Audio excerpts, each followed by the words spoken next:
Yo, what's going on YouTube? It's your boy Light back here with another video. And in today's video, we're going to be doing Titans Season 3 Under the Red Hood review here on the channel.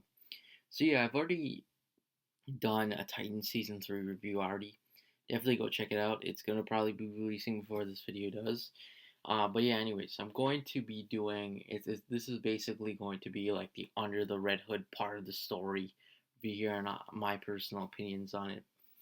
Uh, yeah, anyways, let's get into it. Let's first of all let's start off my general opinion on this storyline. This was kind of stupid. I can't lie. It wasn't that good. I didn't really enjoy it too much. Now that being said, I want to give you guys some reasons into why. Uh, just because like I feel like you need to give some reasons into why and stuff like that. So that's definitely what I'm gonna do. I'm also gonna say like what I thought they could do better, like what I would do if I was in the situation these guys were in. Uh, yeah.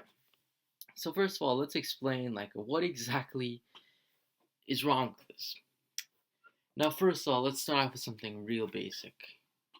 Let's travel through the story of Reddit. So first of all, this is season 3 out of 3 seasons, and I'm trying to say this. I'm saying this on purpose. Jason is probably 16 years old. My guess 17 maybe. Uh, I know for a fact he's not 18. He's 17 or 16. I'm not sure. So that's comic accurate so far.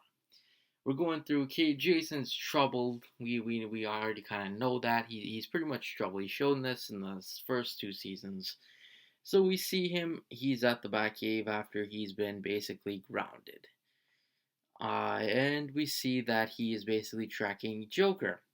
Now Batman is gone away somewhere on some next trip, and we see that they basically try and stop the Joker. So it's going good, all right. It's kind of a bit off with the whole Batman thing, but I mean, it's going decent enough to Jason's character. He decides to go take on the Joker himself. It's furthering good. He finds Joker killed a cop or whatever. Accurate. Then he's out of nowhere. Joker just beats the shit out of him and kills him. So that's not accurate. Okay, that's accurate enough. Then all of a sudden, Nightwing and stuff has been informed of all this and whatever. Then here's where it goes off path. Then we figure out that Batman has murdered the Joker for what he's done. Already not comic accurate, and I mean comic accuracies and everything, but already out of character for the Batman. Already. We see that happen. Joker's dead. Now all of a sudden, before and let's rewind a bit. But you see, we see that Red Hood has basically been taking drugs or something. We don't know exactly at the time what the hell that is, but yeah, he's taking drugs. Very weird. All of a sudden, very just very weird. Um, so that's happening, and then all of a sudden, it couldn't be that long. It must have been like a month or something. Next thing you know, we see Red Hood, and then Red Hood's doing Red Hood, and understandably trying to rule crime lords and stuff. That's pretty interesting, accurate. And then we end up seeing like him terrorizing the city and just randomness like that. And then we end up seeing finally that Red Hood has been revived by none other than, you guessed it, Scarecrow. Not Ra's al Ghul, Scarecrow. And guess what Scarecrow used? The Lazarus Pit. With no, and you guessed it, Ra's al Ghul's not involved again. So that's already pretty stupid. And then come to see Red Hood has some fear problem and he's taking some drugs. So that's really all I'm gonna get onto. And then eventually he decides to learn his ways, which is alright. Now, firstly, let's go on. Let's say what I don't like right off the bat, if it wasn't already obvious. Uh, that Scarecrow shit, that was kind of bad. I can't even lie. Like, that was very dumb. Uh, not the biggest fan of that fact. I mean, well, actually, look at Arkham Knight. Arkham Knight was pretty good. Scarecrow was teaming up. I guess they're trying to play homage to that, but it just failed. That wasn't even Scarecrow. That was just a regular man. I don't know what was going on with that. And then Red Hood is basically like a villain. Now, I mean, I don't have the biggest problem with that. That's not a problem. It's just like Red Hood was a bit too much of a menace in the sense. Like, I understand Red Hood's supposed to be like a menace in the comics and stuff, but that was just way too far. Why is he killing Hawk? That was kind of dumb. And it's not, as well as like the way he killed him like that, that was completely just screwed up a little bit. But that's not even just the worst of it. Like, even the sense that they had no explanation on how the hell Red Hood was fighting like this. That's the next thing I want to talk about. Like, they showed no progression whatsoever. Like, in my opinion, this is a part where I want to fix as well. Was again with that, and then again like he's fighting the Titans and stuff, which is all right. But I find like they kind of just removed what made Red Hood. Like the fact that Batman killed the Joker and like the whole existence of the Red Hood is basically I want revenge on the Joker and stuff. And then Batman's like, that's not right, Jason. That completely was spoiled out of nowhere. Not to mention the fact that pretty much Batman wasn't involved whatsoever in this whole thing. Nightwing's basically took in Batman's role in this story, but they just made it worse. Like Nightwing is just literally like furious with him. Like that's one thing I've always realized with especially the Under the Red Hood storyline is Batman's always like this is kind of my fault or whatever, and like he's feeling bad and stuff. Like he's never like I'm gonna beat the hell out of you, Jason. Oh, what's wrong with you? Like that. Like that's kind of Nightwing's attitude for the most part. And eventually, yeah, he takes the Batman approach to everything. So that was one thing.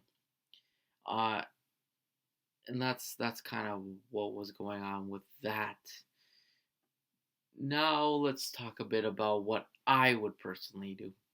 Now, my personal opinion, I would have taken a bit of a time gap. I would have taken a longer, way longer time gap. Firstly, what I'm saying is you see how Jason Todd has died. Me, honestly, I would have killed him off in season two. I'm going to be honest with you guys. I would have killed him. Even if they're putting their own Titan spin. Remember when he was falling off that building? Me personally, I thought that would have been a perfect time to just kill him off. He's dead. It stuns people. He's basically dead. Give some time for maybe perhaps Tim Drake, seeing as though Batman just shit all and he's pretty bad. So let's just make Nightwing the Batman for now, and then Tim Drake a bit of like a Robin, I guess. So I would say Jason Todd is basically dead from like mid season two for a while. I would say season three would really be just like Nightwing and Tim Drake basically training together to become basically the new Batman and Robin of sense. Now, I wouldn't have killed off the Joker either. I would actually bring in the Joker too. I mean, of course, I know they don't have a big of a budget, so I'm gonna say bring in the Joker, but don't have perhaps like Blackfire at the time. Don't do that yet. I would say season three really of Titans. I would say season three is like maybe they verse Blackfire. We'll say like yeah they'll verse Blackfire in the season. Now I would leave it at Blackfire there. So basically, Red Hood is basically dead from mid season two until I would say about the end of season three. So he's dead. Viewers are like, "Oh crap! I think he's dead. He's gone. Jason Todd's dead for sure." Then at the end of season three, put out a post credit scene that says, "Red Hood's coming," and we see just like a glimpse into him. That would be awesome. And then season four, it would deal with a lot of the impact of Red Hood and everything. And especially this would take a more Batman under the Red Hood approach in the sense that he would be seeking vengeance against the Joker and stuff, and this would kind of be like a little bit of an Under the Red Hood adaptation, straight adaptation, involving the Titans and everything. But yeah, remove Batman, put in Nightwing, uh, also put in Tim Drake as well. That would also create a bit of a slow burner as well, and that would give more character to Jason. I feel like that would happen as well. So that's kind of what I'm doing. In terms of Scarecrow, Scarecrow is not gonna be, or you know what, Scarecrow could be existing, but I have like I wouldn't really. Oh shoot, what I just said didn't make any sense. I just realized that. Sorry. Why he would be wanting to get avenged over Joker. Just scrap that whole Joker idea. I feel like he just honestly, in my opinion, he would die season two, mid season two, by the Joker instead of doing that whole fall off the building thing. I feel like, or actually, you can continue to do that whole thing, but instead of being like, I freaking hate Joker or something like that, he'd be like, I freaking hate Nightwing because he didn't save me. I have a feeling like it'd be kind of like a revenge story. Like he'd fight the Titans and stuff, because he'd be like, why didn't you guys save me? You guys just replaced me like this. So I have a feeling that's how it's gonna really be. That would actually be sick the way that is. Uh, I think it would be pretty interesting. Plus, you can maybe even kill off a few Titans while you're at it too. It'd be more enjoyable that way too. Like, say for example, like they still kill off Hawk. They still kill off Hawk, and then it'd just be like he killed him off, and then it'd be more reasonable. Like this, the way it was before, you scrap that whole idea with drugs and Scarecrow, and you insert some better stuff, and it could look pretty good. Uh, that's just my personal opinion on it. But anyways, that's pretty much it though. Thanks for watching. Make sure to like and subscribe, and I'll see you guys next video. Peace.